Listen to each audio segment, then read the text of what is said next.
સુરતમાં rape with છેતરપિંડીનો આરોપી ઝડપાયો છે।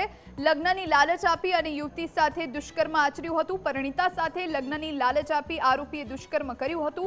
2 કરોડ રૂપિયા અને દાગીના પડાવી છેતરપિંડી કરી હતી। પતિ સાથે છૂટાછેડા લેવાનું કહીને પરિણીતાને દગો આપ્યો। પરિણીતાએ ફરિયાદ નોંધાવતા પોલીસે આરોપી અને તેના મિત્રને ઝડપ્યા છે। જો કે નામદાર કોર્ટે પૂછપરછ કરી બંનેને છોડવાનો આદેશ આપી દીધો છે।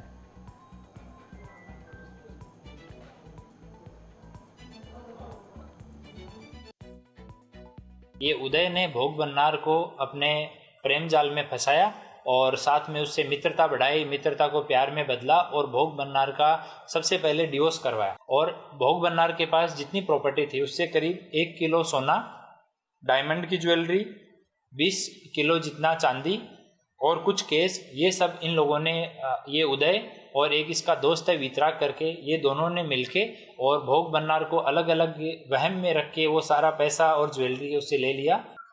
ये दोनों ने इतना पैसा हड़पने के बाद दोनों ही कोर्ट में चले गए और नामदार कोर्ट ने इस तरह का डायरेक्शन दिया कि इनकी पूछताछ करने के बाद में इनको अरेस्ट नहीं किया जाए, ये इन्वेस्टिगेशन में कोऑपरेट करेंगे और अरेस्ट करने से पहले नामदार कोर्ट को सूचित किया जाए। इस तरह के डायरेक्शन हमें मिले।